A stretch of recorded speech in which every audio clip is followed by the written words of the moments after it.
Boa noite. Sejamos todos bem-vindos a mais uma noite de estudo, para a gente aprender mais um pouquinho, né? Hoje, antes da gente fazer a nossa prece, nós vamos lembrar um amigo aqui da casa. Foi um grande trabalhador dessa casa, ele foi presidente por algumas vezes, o senhor Nascimento. Eu não sei quantos de nós o conheceram. E ele desencarnou ontem, lá em Curitiba, onde ele estava, acho que ele estava residindo com o filho, alguma coisa assim.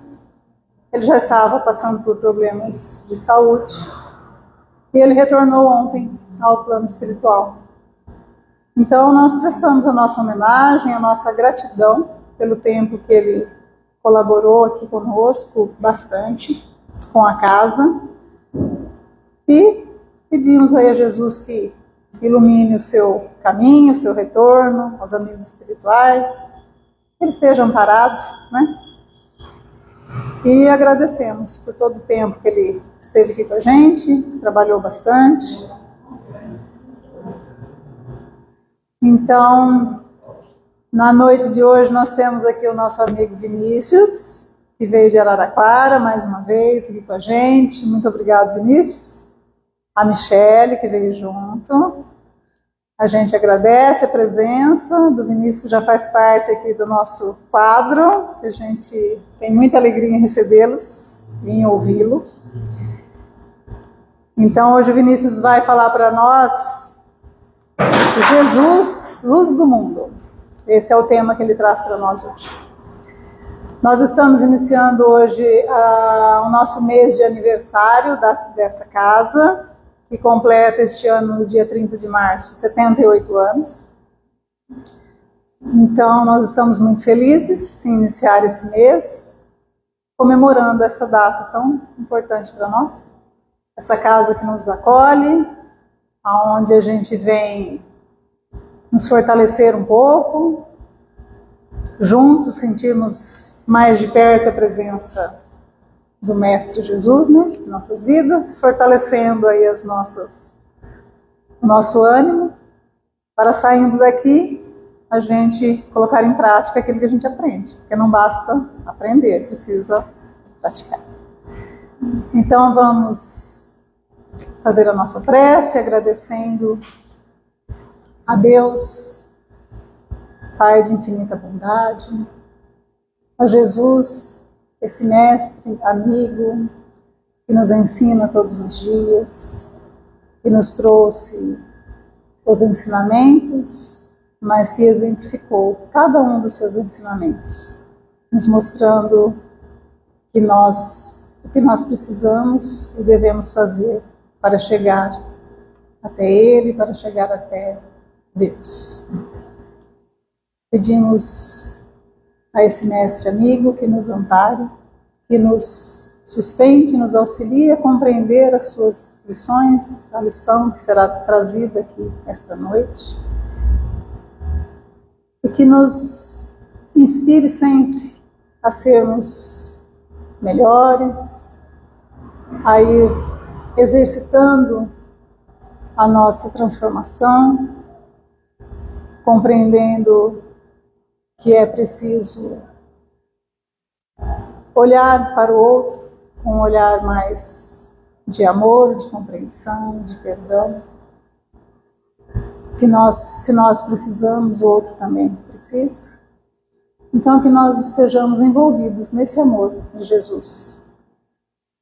E que possamos ter uma noite de muito aprendizado, com alegria, com boa vontade, para saindo daqui utilizar todos aqueles ensinamentos que nós temos para sermos pessoas melhores. Esteja conosco o Mestre Jesus, agora e sempre, e assim seja. Vinícius, esteja à vontade.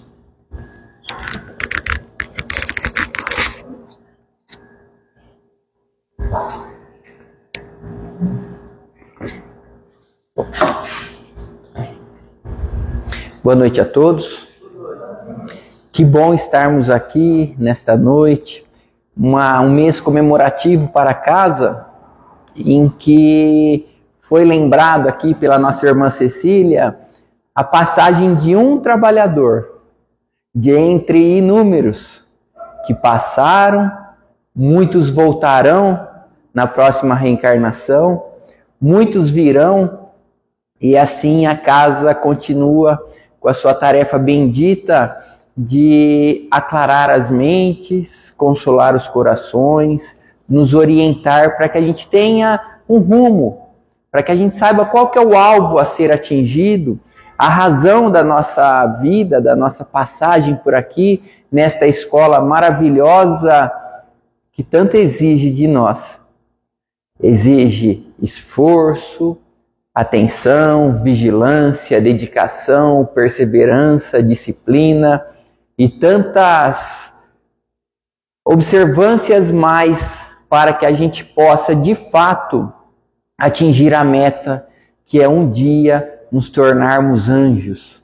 Estamos fadados a este destino, sermos anjos. Mais cedo ou mais tarde, a depender da nossa dedicação, da nossa devoção, de tudo aquilo que já falamos aqui. Por isso que a gente fica feliz quando adentramos numa casa e alguém anuncia o retorno de um trabalhador ao mundo espiritual. Pois ali ele vai ser recebido por tantos benfeitores, amigos, muitas vezes, e é o desejo da grande maioria, com honrarias, dizendo assim: sede bem-vindo, você que soube calar os seus melindres, soube silenciar a cisânia, a discórdia, a disputa, que soube esticar as mãos, amparar o seu irmão. Então, para nós, realmente é um momento de muita alegria quando alguém anuncia, às vezes com pesar, né? Quando está errado, deveria ser com alegria. Retornou à pátria espiritual um trabalhador, que agora vai continuar do lado de lá. Pois se de fato é trabalhador, trabalho é o seu lema. E ele continuará aqui, inspirando, orientando, dando conselhos. Então ficamos muito felizes. 78 anos. Que maravilha! 78 anos, como sabemos, é um tempinho razoável. É um tempinho razoável e que mostra, que confirma que está no caminho certo. Aquela entidade que iniciou uma tarefa para espargir o perfume do Evangelho para os irmãos. Pois, como disse o Cristo, toda árvore que o Pai não plantou será arrancada. Então, se uma casa está com 78 anos, é um motivo de muito rejúbilo, de muita alegria, de muita festividade. Com certeza esse mês, para quem tem visão mediúnica, com certeza vai conseguir perceber, estará em festas o mundo espiritual, e aqui nós veremos tudo enfeitado. É sempre assim que ocorre. Então ficamos felizes. Mas viemos aqui não apenas para festejar, seja a partida do nascimento, seja a continuidade da tarefa, mas viemos sim para falar da luz que ilumina nossos caminhos. Ele mesmo, Jesus, que disse-nos que Ele é a luz do mundo. E que enquanto Ele estivesse entre nós, nós deveríamos aproveitar para trabalhar. Pois, num determinado momento, haveria necessidade dele se afastar para verificar se nós cumprimos o seu mandamento de fazer brilhar em nós a nossa luz. Senão, estaremos literalmente em trevas. E foi naquela tarde que ele se encontrou com aquele que estava há anos padecendo as trevas não interiores, mas sim em relação ao mundo. Ele que não tinha a oportunidade bendita de contemplar os rostos das pessoas, visualizar as gramíneas verdejantes, as flores estuantes, o sol brilhando, a chuva e tantas outras matizes que a natureza nos revela através do olhar. Ele não tinha esta oportunidade e não tinha desde a sua encarnação. Era um nado cego, alguém que havia nascido cego, ou segundo outros, um nato cego. Mas ele ali estava, à beira do caminho. Jesus, conta-nos Amélia Rodrigues, havia deixado a Galileia. Estava indo para a Judéia. Por quê? Porque ali na Judéia também havia muitos sofredores. Ali também havia pessoas padecendo sentimentos desequilibrados de forma cruel, atroz. Pessoas que estavam imobilizadas diante da vida pelas mais diversas situações. Às vezes uma frustração, às vezes uma decepção, às vezes a influência do corpo, como este nosso irmão, que não tinha a visão dos olhos. E assim Jesus anuncia aos seus discípulos: vamos, porque é necessário que eu cumpra a vontade do Pai que estás nos céus. Vamos para nós realizarmos a obra. Caminhemos. Eles estavam passando quando Jesus visualiza, ele vê aquele cego. Isso é importante, pois quantas pessoas nós cruzamos embora tenhamos olhos e não vemos? Quantas vezes nós passamos, vemos e simplesmente torcemos o pescoço para o outro lado, talvez para não ser importunado ou solicitado a algo? Quantas vezes nós não utilizamos a visão para ver?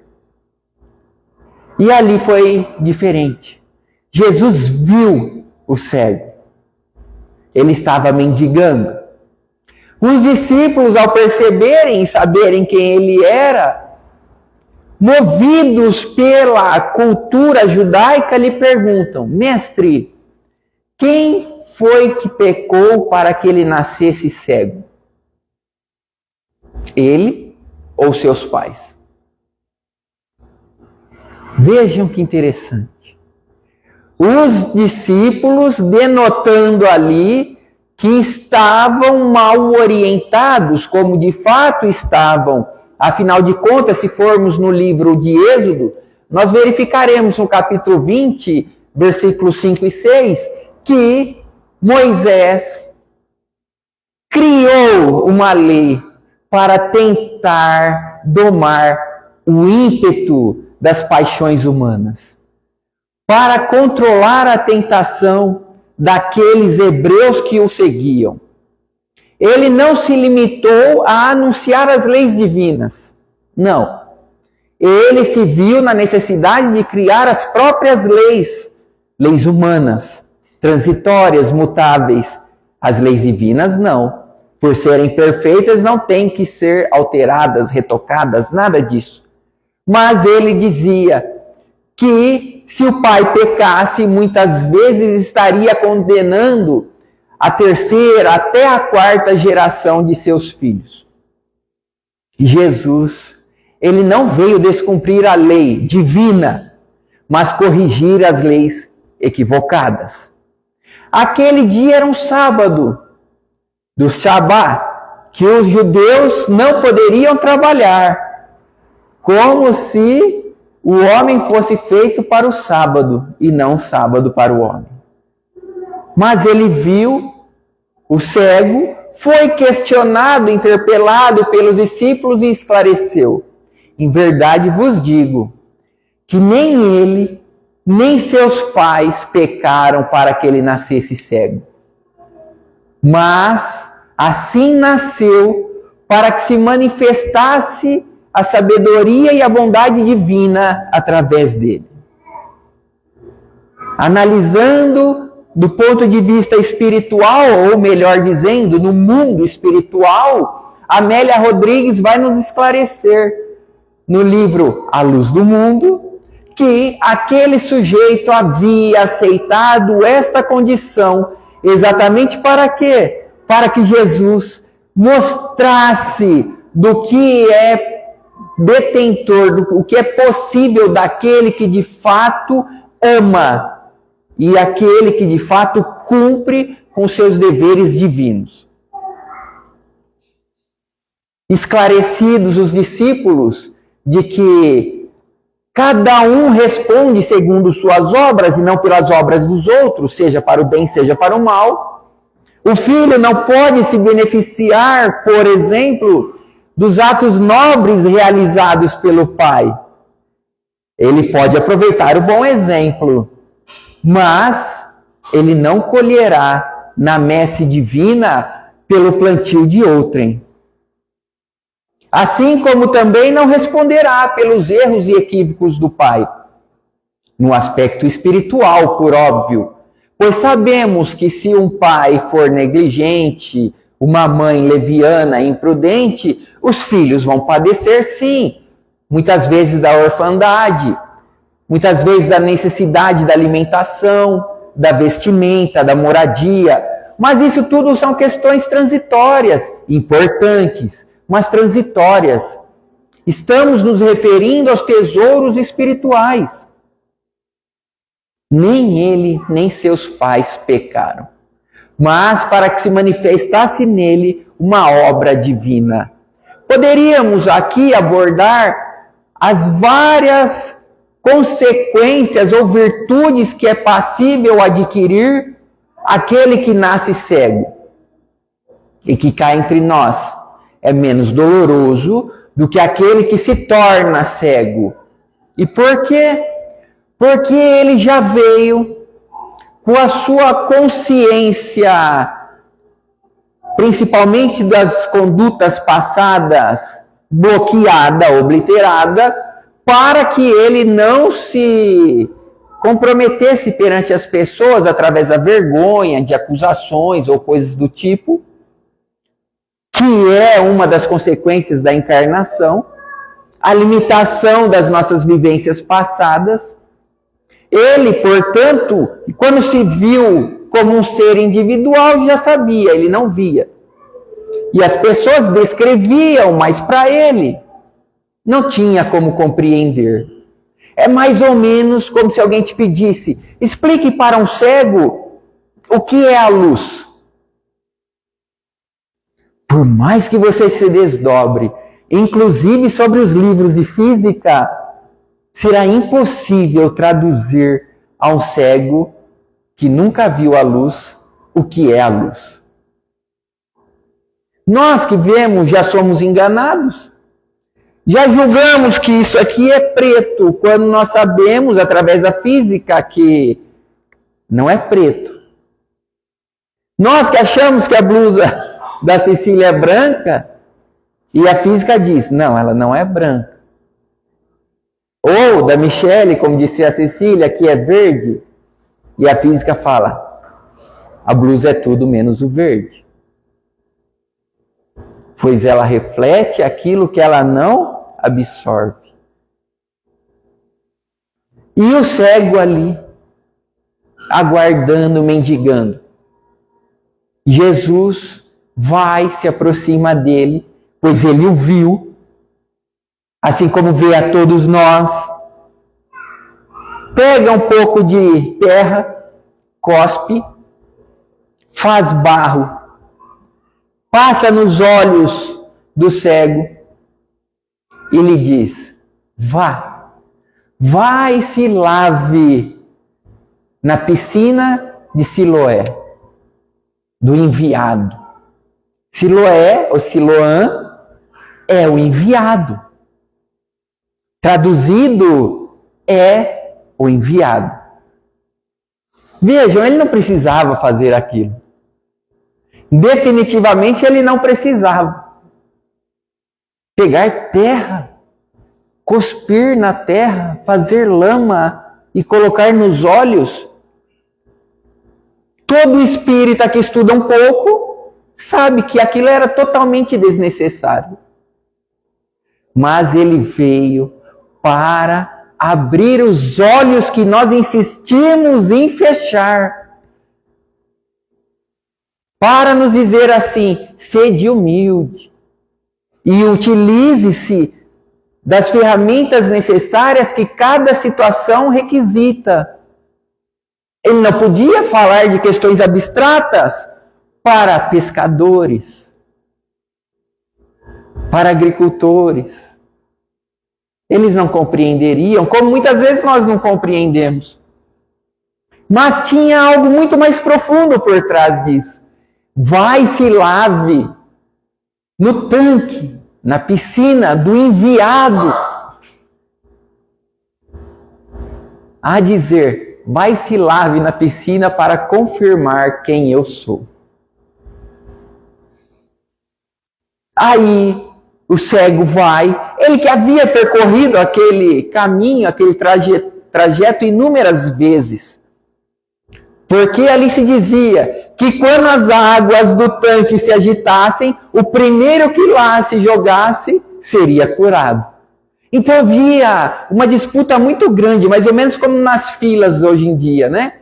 Quem quer ser o primeiro da fila chega mais cedo, fica ali, fica passando necessidades físicas, fisiológicas, para que não perder a oportunidade? E assim era. Sempre que as águas se agitavam, porque fazia parte das leis da natureza, as pessoas se jogavam antes dele. Até porque ele não via. Ele dependia da audição. Mas naquela tarde foi diferente. Ele não precisava aguardar o agitar das águas. Ele foi e se lavou.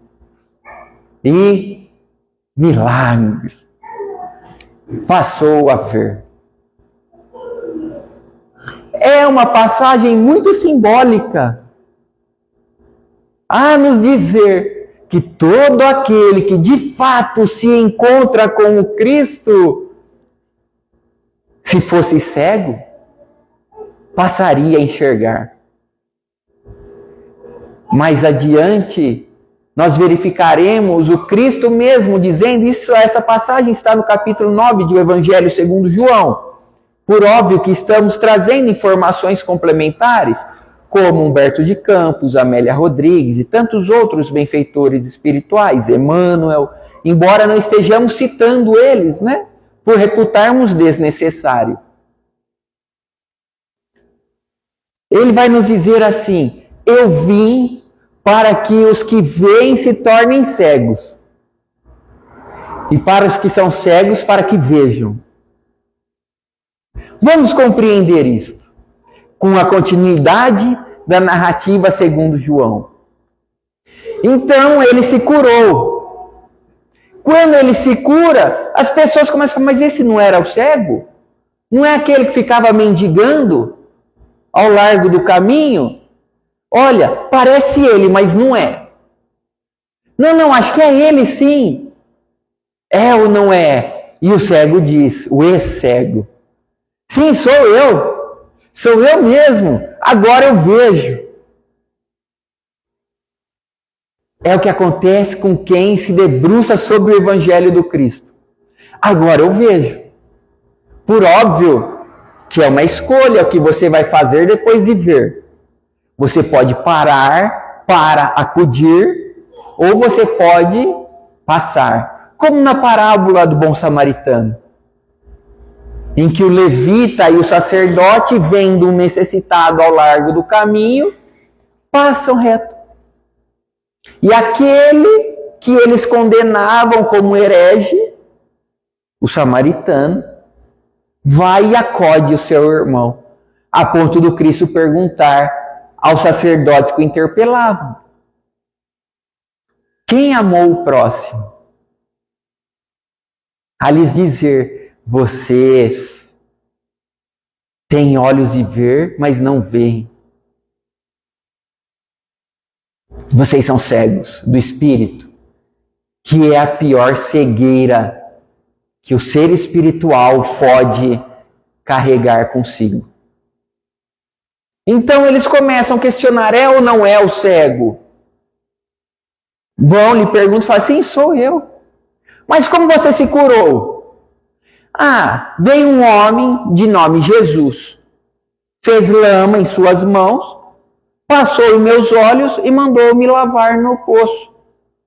Eu fui, me lavei e vejo. Ah, mas isso não é possível. Então é um milagre. Mas quem é esse Jesus? É algum sacerdote? Não sei. Vamos chamar os escribas, os sacerdotes, os fariseus. Vamos chamá-los.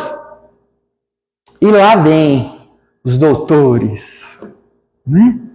Que maravilha. Ô doutor, quando alguém chama de doutor, né? Dá até vergonha, né? Deveria dar, né? Os doutores da lei.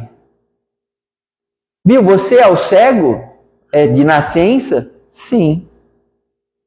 Então como você está enxergando? Olha, veio um homem, detalhe, olha a sabedoria do cego. Ele não fala o nome. Veio um homem, fez lama em suas mãos, passou em meus olhos e mandou que eu fosse me lavar no tanque do enviado. Eu fui e estou enxergando. Mas quem é esse homem? E aí vem o esclarecimento. Quem é esse homem para você? Perguntam ao cego. Para que ele dissesse, é o Cristo. Pois o Cristo, que é do grego, ou Messias do judaico, é o enviado divino que viria para nos salvar dos nossos pecados. Vejam, ele viria, como de fato ele veio, para nos salvar de quem? Do quê? Dos nossos pecados. Como ele vai esclarecer no capítulo anterior do Evangelho segundo João também. Vejam que interessante. Quem é? Olha, é um profeta. O profeta é alguém menor, que o Cristo é um ungido. É o que está em comunhão com Deus. Não, é um profeta. Profeta João Batista foi, mas ele não realizava estas obras divinas. Ele não curava cegos, não fazia andar paralíticos, não limpava corpos da lepra. Não, ele não fazia isso. Ele apenas pregava, que é o que faz o profeta, ele prega as leis divinas. Olha, para mim ele é um profeta. Como pode um pecador ser um profeta? Você está louco?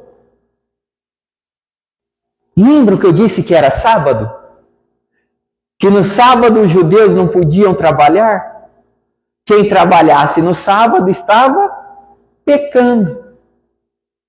Ele é um pecador. Na verdade, eles morriam de inveja daquele homem desconhecido, cuja reputação crescia em dimensões como dantes nunca vistas. Muito mais do que João Batista. Que eles também acusaram de ser um herege. Os fariseus. Não todos, por óbvio, né? Sempre tem aqueles que são bons dentro de um agrupamento, de uma seita, de uma organização. Sempre tem. Geralmente são aqueles que ficam quietinhos. Geralmente são aqueles que não alardeiam virtudes que não têm. Mas o questionamento continuou. Você blasfema. Olha, se eu blasfemo, eu não sei. O que eu sei é que eu era cego e que agora eu vejo. Agora, se ele é um profeta ou não, quem deveria responder são vocês. Você não está aqui para perguntar, mas sim para responder. Olha que sabedoria tinha esse cego. Ele que estava sendo tentado a cair em contradição, em acusar Jesus, fazia com que eles mesmos se acusassem. Olha, vocês são os doutores. Vocês deveriam responder quem é ele. Pois eu era cego. Vocês não. E continuam ali incomodados, revoltados. Por quê? Porque alguém que nem sequer queria que divulgassem os benefícios por ele ofertado, denotava ser muito superior a eles que se julgavam detentores de muitas coisas, e que de fato não eram.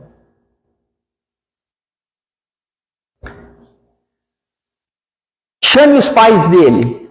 Eu quero saber se ele realmente era cego. Os fariseus não estavam dando o braço a torcer, né?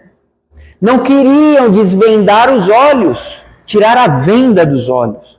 Não queriam. Chame os pais dele. Esse é seu filho? É, meu filho. Ele era cego? Nasceu cego. Como ele se curou? Eles sabiam a intenção dos fariseus, né? Olha, meu filho é maior de idade, pergunte a ele.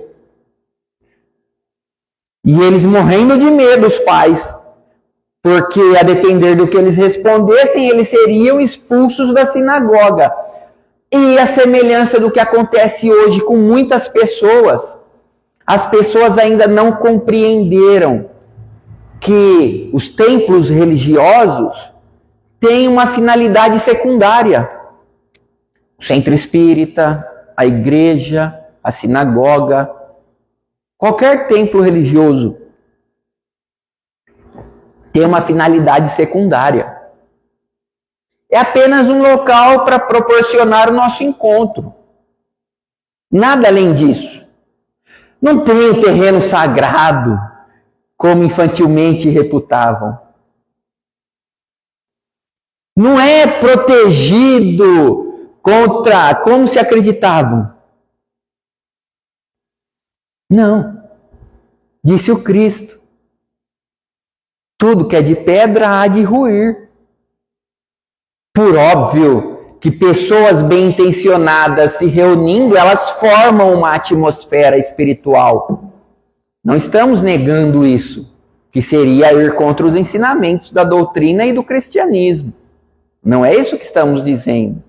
Por isso que dissemos que tem uma importância secundária. Tem sim, mas é secundária.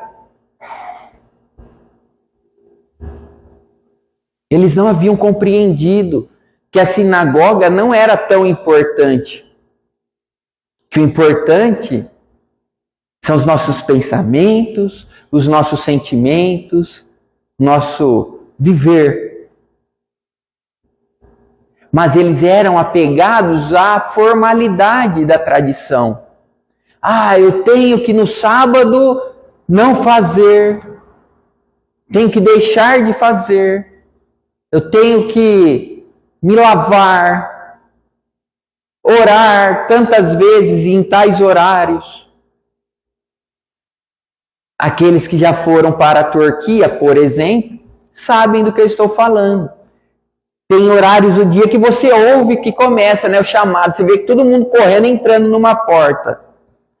Ou numa sinagoga. Aí você vê eles entrando. Ah, é o horário da oração. Lavam os pés. Isso aconteceu na época do Cristo. Já era uma tradição. Lavavam as mãos. Como lavam ainda. Toda uma ritualística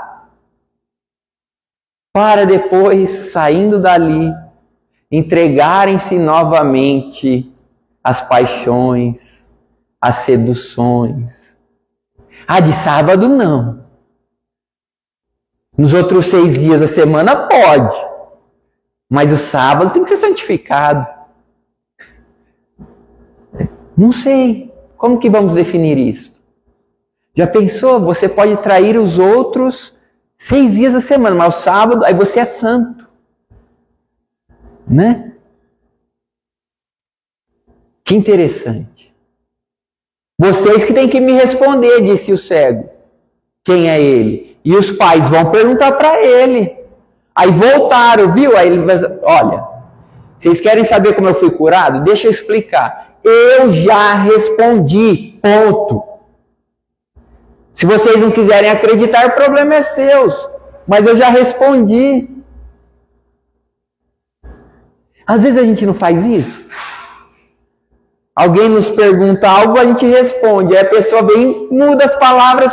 Para quê? Para ver se a gente está mentindo, né? Não é assim? Está dando risada, né, amiga? O que acontece? Quer dividir com a gente? Acontece em casa? As pessoas perguntam, né?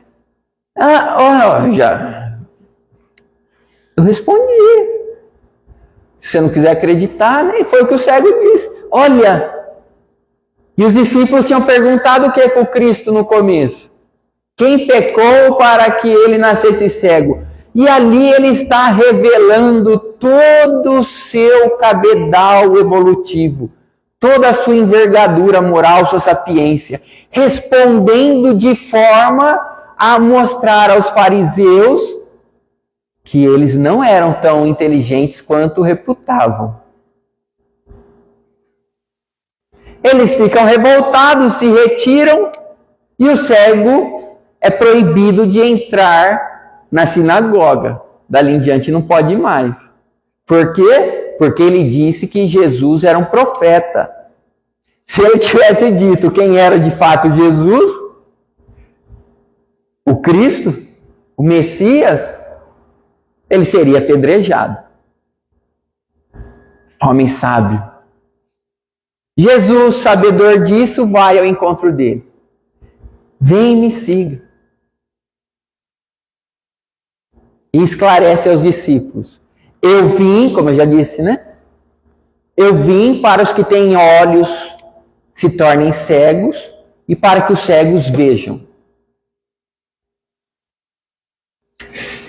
Nós poderíamos fazer um paralelo aqui com a personificação de Tomé. Explico. Todos os personagens de o Evangelho representam algo em nossas vidas. Por exemplo, o cego tem 3 passagens, de Betsaida, de Jericó e este. 3 cegos diferentes, a nos mostrar nós somos cegos em algum aspecto. Todos eles passam a ver depois que se encontram com o Cristo. A nos revelar, queres ter olhos de ver, se já sabe o caminho. Mas estávamos falando da personalidade de Tomé. Lembram-se de Tomé? Quando Cristo aparece ressurrecto, após o 3º dia da sua crucificação, em que Madalena, a ex-prostituta, que foi a primeira a ver o Cristo, olha só, ele não perdia a oportunidade de ensinar, né? E abalar as nossas estruturas, dizendo assim, cuidado, você acha que você tem uma vida digna, né? Correta? Uma prostituta pode se converter em uma pessoa bem melhor do que você. Quando Madalena, por exemplo, vai ao túmulo para ali tentar fazer as últimas homenagens a Jesus, que ela encontra o próprio Cristo, que ela acha que é um jardineiro. Aí quando ela fala, Maria, aí ela se joga aos seus pés. que ela vai e anuncia, sai correndo para anunciar aos discípulos. O único que havia debandado de forma um pouco mais prolongada, que depois todos voltam, com exceção de Judas, que nós sabemos que se enforca. Todos amedrontados, trancafiados numa casa, menos Tomé. Quando ele chega, falam, a gente viu Jesus, ele veio aqui, ele se apresentou para Maria. O que ele diz? Só crerei quando ver. Cego. Um dos piores. E por quê? Porque ele estava presente quando esse cego foi curado. Ele estava presente quando paralíticos foram curados. Ele estava presente quando leprosos foram curados. Quando mudos cantaram. Ele queria mais provas. Queria mais provas.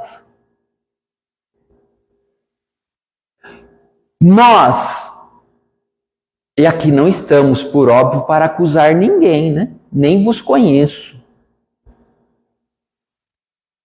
Sei quem é a Cecília, o Reinaldo, a Cássia, mas para por aí, né, o nome. Não sei nem a profissão deles. Aliás, o Reinaldo e a Cecília, eu sei que um ajuda o outro, né, na contabilidade lá, mas só sei isso também. Não sei se tem filhos, não sei nada. Então não estou aqui para acusar ninguém. O Reinaldo falou 3? Então não, já sei um pouco mais, né? Não estou aqui para acusar ninguém, eu me incluo nestes personagens. Em que aspecto da minha vida que eu sou cego? Talvez em reconhecer a dedicação de meus pais? Não sei. Talvez em reconhecer as limitações dos meus pais? As minhas. Em reconhecer, por exemplo, que eu sou orgulhoso. Vocês reconhecem que são orgulhosos? Quem é orgulhoso aqui? Ó, já tem 4. A gente está no caminho, viu? O orgulhoso nem levanta a mão quando é perguntado, levanta, né?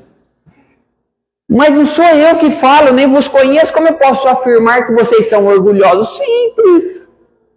Na casa do Pai há muitas moradas. E cada morada tem como moradores determinados espíritos condizentes com aquele aprendizado que aquela escola, aquela morada proporciona. E os espíritos superiores falam assim, na Terra, a grande chaga dos encarnados é o orgulho e o egoísmo, né? Por quê? Porque o orgulho é filho do egoísmo. E o egoísmo, por sua vez, é consequência, é corolário, desdobramento do instinto de conservação. Então, se eu perguntar assim, ó, você cuida bem dos seus bens? Bem assim, um apego, né? Isso não dói tanto como falar assim, você é orgulhoso? Então, os espíritos superiores falam assim, aí, ó, entre vocês são orgulhosos. Quer dizer, não é o Vinícius, né, que fala. Vocês são egoístas. Vocês são mesquinhos. Mas faz parte, dizem eles. Eles não falam apontando o dedo. Eles falam assim, ó, você tem um câncer espiritual que a gente precisa arrancar. Precisa arrancar. Se fosse um câncer no corpo, você não gostaria que o médico lhe dissesse, ó, você está com câncer, meu irmão. Você está com câncer, minha irmã. Mas tem uma notícia boa. Dá para tratar. Você ficaria ou você acusaria o médico? Insensível! Como que você reagiria? Como ele pode falar isso, que eu tô com câncer? Ou com tumor, né? Quando o médico falou que eu tinha um tumor na cabeça, né? Eu sorri, né? Minha mãe ficou desesperada, eu era jovem, né? Eu sorri, falei assim, tá. Quando nós vamos operar, isso eu já sei. Eu vim aqui para o senhor falar, agendar a data da cirurgia. Nossa, mas você não está preocupado? Eu falei, não, quem tem que estar preocupado é o senhor, né? Eu vou estar lá sedado. Olha o tamanho do meu, eu brinquei com ele, né? Olha o tamanho do meu irmão aqui, ó. Se fizer errado, eu não quero estar na sua pele. Mas você sabe que eu vou abrir sua cabeça? Sei. Você sabe que não é uma unha encravada do dedão do pé? Sei. Mas eu conheço a doutrina espírita. Eu tenho outros medos. Sou cego de outras matizes, não desta. Não desta. Medo da desencarnação? Olha, da desencarnação não tenho. Até porque eu estou arrebanhando algumas pessoas e a minha intenção é arrebanhar alguém aqui hoje. Para trabalhar comigo no umbral. Vocês querem ir trabalhar no umbral? Vocês sabem o que é umbral? Ninguém quer? Vocês sabem que quem está lá são nossos irmãos, né? Não sabem? Se porventura, não acredito que vocês vão passar por lá. Mas se vocês me verem lá, não julguem mal, tá? Eu estou a trabalho. Tem que preparar, né? O homem inteligente já arruma desculpa antes, né? Não é? É o cúmulo do orgulho, né? Mas está valendo. Brincadeiras à parte, em que aspecto que você é cego?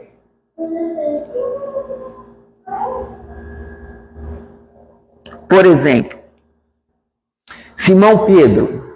Vocês já estudaram a personalidade de Simão Pedro?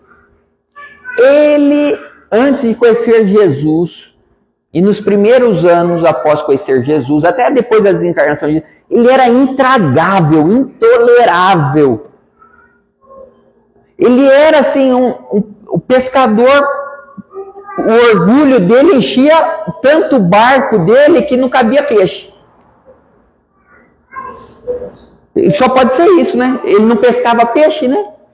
Ele era pescador e não conseguia pescar peixe. Por quê? Eu supus, né?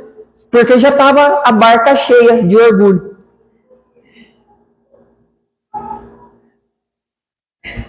Quando a gente vai estudando a personalidade de Simão, a gente começa a questionar, né? Ele era assim, né? Eu sou intolerante como ele em alguma situação? Eu não sei em qual, mas em alguma você é. Porque é isso que Jesus veio fazer. Dar olhos de ver a quem quer ver. Tomé, você é incrédulo? Por exemplo, eu acredito na vida espiritual. Se eu pegar agora os parentes do seu nascimento, eu vou consolar? Não, tenha fé, só desencarnaram, né? Mas quando meus entes queridos desencarnarem, eu vou entrar na fila para pegar uma carta psicografada? Vocês sabem do que eu estou falando, não? Hoje está se espalhando bastante, é bom isso. Várias casas espíritas trazem de fora da cidade, ou algumas casas já têm esse trabalho, né? Trabalhadores que têm a psicografia bem desenvolvida para tentar levar cartas de consolo às pessoas. Então eles vão, vamos lá para Pirassununga, vamos lá no Missionários da Luz. Missionário, eu sempre troco. Vamos lá no Missionários da Luz? Vamos lá, né? Então, aí o Reinaldo, a Cília e o Acácio começam a divulgar, fazem cartazes, né, espalhados na cidade. Olha, tal dia do mês tal, o grupo de tal cidade vai vir aqui no Missionários da Luz para psicografar cartas de entes queridos. Então você tem que chegar tal hora, você vai passar por uma entrevistinha ali, né? Quem que é o seu ente, os nomes. Isso tem uma finalidade, né? Não é coleta de dados para fins financeiros. Não, não é nada disso. É fazer com que você se concentre e avoque mentalmente seu ente querido. Aí você vai lá, dá os nomes, né? E entra na fila para dar os nomes, depois fica lá ansioso, aguardando a comunicação do seu ente querido. Por quê?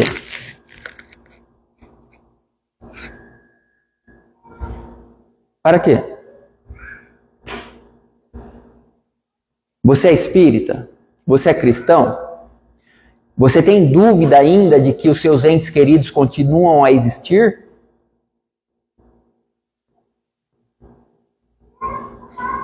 Você ainda acha que para falar com Deus você tem que ir lá, né, na sacristia?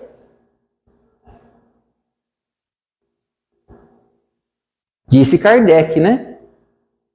Fé inabalável é aquela que enfrenta a razão face a face em todas as épocas da humanidade. Você ainda precisa... É personificação de quem? Ih, ninguém lembra o que eu estava falando. Deve estar chato. Desculpa, né? Tá chato hoje. É personificação de quem? Tomé. Você sabia que você consegue fazer isso sem precisar do intermediário? Tem um livro fantástico, No Invisível, de Leon Denis. Ele ensina. Só que assim, dá trabalho, né? Você tem que ter disciplina. Você tem que fazer meditação, né? E meditação não é ficar quieto. Meditação é controlar a mente. Aí ele começa a te ensinar a se projetar fora do corpo. Como? Imagine que você está transitando agora pela calçada, indo para o centro espírita, Missionários da Luz, está chegando. Aí ele começa a te ensinar, se projete. Aí você começa a se projetar fora do corpo. É possível? Olha, se Jesus não mentiu, é. Como assim se Jesus não mentiu? Ele falou isso? Ele falou que tudo que ele faz e coisas maiores ainda somos capazes de fazer. Está lá, Evangelho segundo João, capítulo 14. Salvo engano, versículo 12, mas pode ser o 11, não lembro agora. É um dos dois. Está lá. Tudo que ele, Jesus, fez, nós somos capazes de fazer. Olha que fantástico. Aí eu fico pensando, eu preciso ir pegar cartinha de ente querido?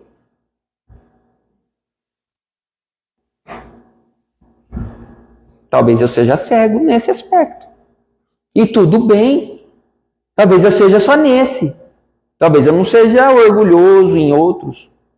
Não seja egoísta, mesquinho em outros. Tudo bem. O que importa é ser curado. E para ser curado, você tem que saber qual é a doença. Qual que é a chaga, a mazela. Moral, né? Moral. Por quê? Tem uma Maria que não é essas do Evangelho. Tem um diálogo dela com Lavínia. Lavínia era uma patrícia, uma romana, de uma classe social alta, e Maria, ou Miriam, uma pessoa de uma classe social baixa. Maria residia na casa de Lavínia, graças a seus pais, desde a época dos pais de Lavínia. Os pais de Lavínia se depararam com Miriam, uma paralítica, que cantava de uma forma majestosa. Todos paravam para ouvir. Uma inteligência Ela se tornou paralítica na juventude. Quando todas as promessas, né, de realizações estavam ali a todo vapor, eis que ela cai na cama e não levanta mais. Ela ficou sabendo de um tal de Jesus. Seus pais também ficaram sabendo, aliás, ela ficou sabendo através de seus pais, e foram em busca de Jesus. Um dia ela se encontrou com Cristo. Ela era uma musa da arte, bela, formosa, inteligente. Os olhos seduziam de tão belos que eram. O Cristo se aproximou, ela lhe fitou nos olhos e ele disse: "Que queres em mim, filha? Que eu ande. Cura-me." O erro dela foi esse, né? Cura-me. Se ela fosse só andar, né? Aí ele olhou, sorriu. "Sim, eu te curarei." E foi-se embora. E quando Lavínia estava conversando com ela sobre os cristãos, que o Império Romano perseguia, ela disse: "Nobre Lavínia, uma coisa eu te afianço. Em todo o Império você não encontrará pessoas tão cordatas e mansas como os cristãos." "Mas como assim, Lavínia? Como assim, Miriam? Eles são pecadores, eles louvam outro Deus. Não fazem as oferendas aos deuses." "Ah, senhora, mas eles são mansos. São pacificadores, são trabalhadores e não reclamam. Um dia eu vou ser cristão. Não reclamam. Olha, você falando assim, eu acho até que você tem afeição por eles." "Ah, não poderia ser de outra forma. Afinal de contas, a senhora falou de deuses e eu concordo com eles, que Deus só há um." "Olha, cala-te se alguém escutar." "Sim, senhora, só há um. E superior a todos os outros, inclusive a César. Silencia-te, pois se alguém te ouvir, vai achar que nós estamos conspirando contra o Império." "Ah, senhora, eu não posso. Me silenciar não posso, não consigo." "É, por que não?" "Porque eu conheci Jesus." "Você conheceu Jesus?" "Sim." "O taumaturgo?" "Sim." Mas ele não era taumaturgo, ele não era um milagreiro. Ele era o Filho de Deus. "Mas, quando você conheceu, você já era paralítica?" "Sim, já era." "E ele não te curou?" "Ah, ele fez por mim muito mais." "Mas como assim?" "Senhora, eu nunca esqueci o seu olhar. Sempre que a revolta, a indignação tentava tomar meu coração, eis que eu via o seu olhar a me acalentar."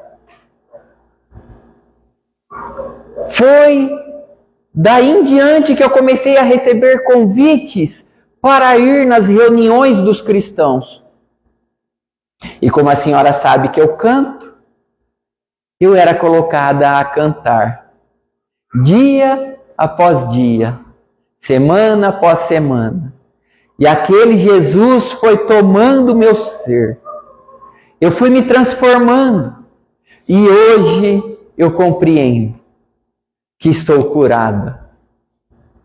Curada da alma. Curada do espírito. A cura real está no livro Primícias do Reino, de Amélia Rodrigues. Pois é isso que nos proporciona as luzes do Evangelho.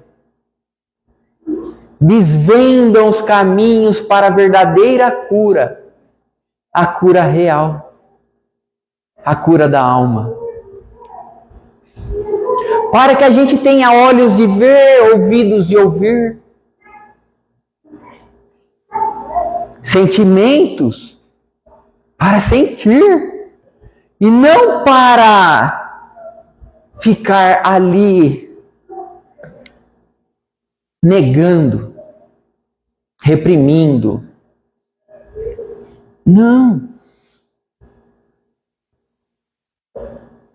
As luzes do Evangelho nos proporcionam o desbravamento desses caminhos, do caminho da felicidade. A felicidade que, como sabemos, não é deste mundo. A felicidade tem lugar determinado para aqueles que lá chegarem. Aqui nós podemos relativamente sermos felizes, se não nos faltar no aspecto material o necessário, não supérfluo. No aspecto moral, a consciência é tranquila. De vez em quando nós somos tomados por uma consciência agitada. E por quê? Porque talvez não tenhamos nos comportado da forma adequada em determinada situação, diante de determinado fato. Ainda hoje à tarde, quando estava indo almoçar, eu me envergonhei. Estava passando no semáforo, no sinaleiro em Araraquara, parei, um senhorzinho com a placa. Estou com fome. Aí a gente viu, assim como Cristo viu o cego. A gente não podia negar. Eu vi. Baixa o vidro. Baixei o vidro. Olhei e fiquei com vergonha. Não tinha nada para dar para ele que eu conseguisse me desvencilhar. Que eu podia ter dado alguma coisa para ele mais do que eu estava dando. Mas, vou falar, tinha uma nota de R$100 na carteira, além de R$2, R$1 de moeda, 50. Eu podia ter dado. No banco tem um pouquinho mais. Aí eu dei só os outros valores. Falei assim, mas deu uma vontade de voltar. Eu não disse que todos nós temos cegueiras da alma?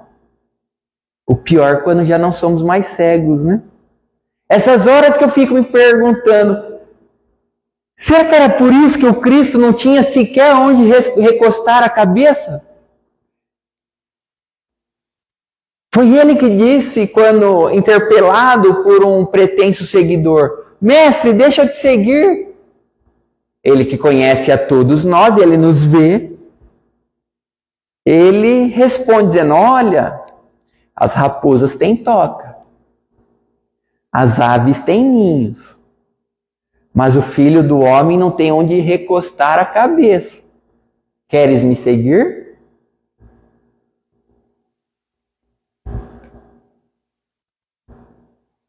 Semana passada, conversando com um amigo nosso, palestrante, vocês devem conhecer o Orson Carrara. Ele falou, Vinícius, lembra aquela mensagem de Emmanuel? Consegues ir?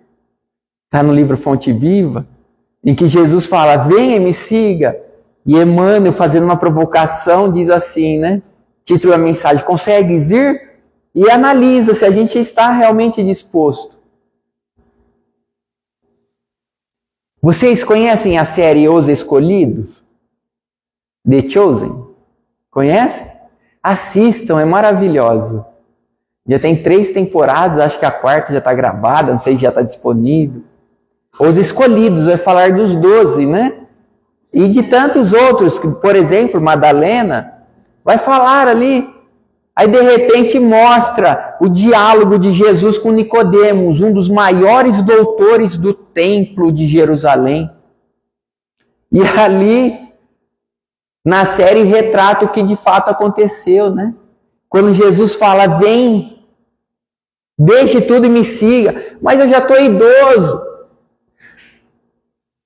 O olhar dele já diz tudo, mas agora é mais fácil, né? Porque você já educou seus filhos. Se não educou, não vai mais, né? Depois dos 18 anos, você não educa mais. É escolha deles. Outros até antes. Apesar que tem uns que são tão infantis, né? Que depois. Eu estou idoso. Agora que é mais fácil, ó. Você não tem que se preocupar com mais ninguém. Aí a série mostra ali, né, Nicodemos chorando. Por quê? Porque ele quer ir. E Jesus diz assim, né? Por pouco que ele não vem.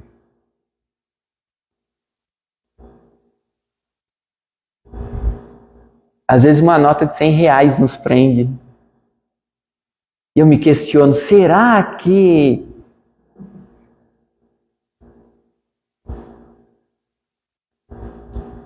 eu sou cego só desse aspecto? Ou tem outros mais? Não é para nos afligir, não é para nos incomodar a ponto de nos prostrarmos, ficarmos estagnados, mas não, para nos estimular e fazer com que a gente reconheça, olha, não vamos perder tempo com o problema dos outros. O problema dos outros já tem Jesus velando. Ah, mas o outro é mesquinho, né? O outro é problema dele com Deus. Joana de Ângeles, na série psicológica, vai falar assim, ó, que isso é uma armadilha do ego. O ego te falando assim, não evolua, meu filho. É o instinto, né? Gritando alto. Não, fica do jeito que você está. Não evolua. Se preocupe em falar mal dos outros. Desvie o foco. Por isso que Jesus disse assim, ó, que vossa mão esquerda jamais saiba o que fez a direita. Mas como, né? Mão, não pensa, não sei que sou eu. Ou seja, faça o bem pelo bem. Aí nós vamos compreendendo que as luzes do Evangelho nos levam à cura real através da prática ativa do bem, sem olhar a quem. Sem olhar a quem. Fazendo bem e se desapegando. Um dos maiores motivos de sofrimento para nós, ao passarmos pela desencarnação, é o apego. É o apego. É o apego a tudo aquilo que é material. Por isso que disse-nos Jesus Cristo,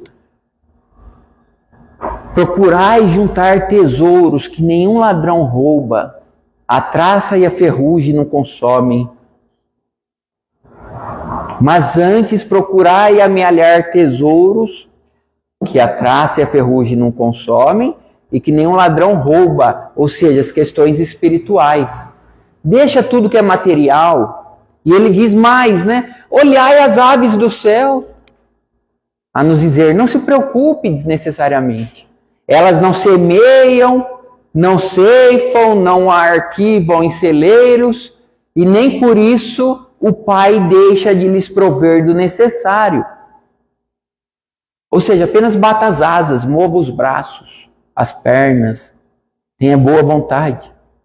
Olhai os lírios do campo, não tecem, não fiam, e nem Salomão, no esplendor da sua glória, se vestiu tão bem como os lírios do campo, que hoje existem e amanhã serão atados e tacados no fogo. Por isso não vos atormenteis com o que há de comer, beber, vestir. pois o vosso Pai sabe do que você precisa e Ele não deixará faltar. Basta que você faça a sua parte. Por isso, não junte em celeiros ou em bancos, né?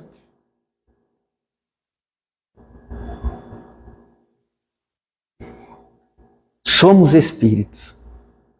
E como tais devemos viver a vida, essa experiência carnal, lembrando que, acima de tudo, nós seremos responsáveis por nós mesmos e por mais ninguém.